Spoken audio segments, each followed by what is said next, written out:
1971 उपमहाद्वीप का इतिहास बदलने वाला साल। ये वो समय था जब भारत की प्रधानमंत्री इंदिरा गांधी ने न सिर्फ अपने मजबूत नेतृत्व का परिचय दिया, बल्कि एक पूरे राष्ट्र बांग्लादेश के जन्म में निर्णायक भूमिका निभाई।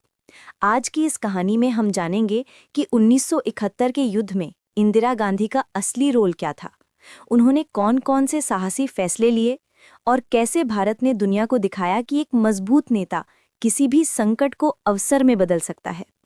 कहानी शुरू होती है 1970 के चुनावों से, जब पाकिस्तान दो हिस्सों में बटा हुआ था, पश्चिम पाकिस्तान और पूर्वी पाकिस्तान, जिसे आज हम बांग्लादेश के नाम से जानते हैं।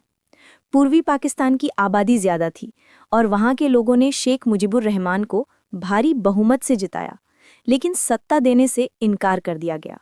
ये वो चिंगारी थी जिसने पूरी पूर्वी पाकिस्तान को आग की लपटों में झोंक दिया। पाकिस्तान की सेना ने आम लोगों पर अत्याचार शुरू किए, हजारों लोग मारे गए, लाखों महिलाओं के साथ अत्याचार हुए और करोड़ों लोग अपनी जान बचाकर भारत की सीमा की ओर भागने लगे। भारत के प्रधानमंत्री के रूप में इंदिरा गांधी इस पूरे संकट को बहुत करीब से देख रही थीं। एक देश की सीमाओं पर लाखों शरणार्थी जमा हो रहे थे। भोजन चाहिए, पानी चाहिए, दवाइयाँ चाहिए और सबसे बड़ी बात, सुरक्षा चाहिए। भारत पर बोझ बढ़ रहा था, लेकिन इंदिरा गांधी ने इसे सिर्फ एक शरणार्थी संकट की तरह नहीं देखा।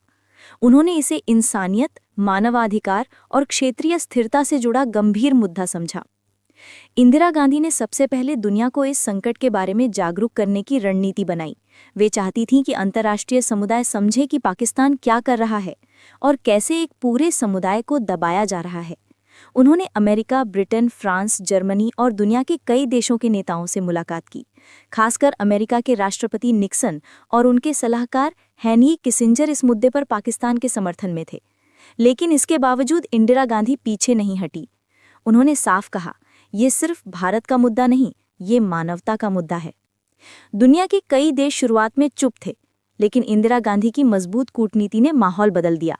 दूसरी ओर पाकिस्तान की सेना पूर्वी पाकिस्तान में अत्याचार बढ़ाती जा रही थी और भारत में आए शरणार्थियों की संख्या 1 करोड़ पार कर गई थी। स्थिति नियंत्रण से बाहर हो रही थी।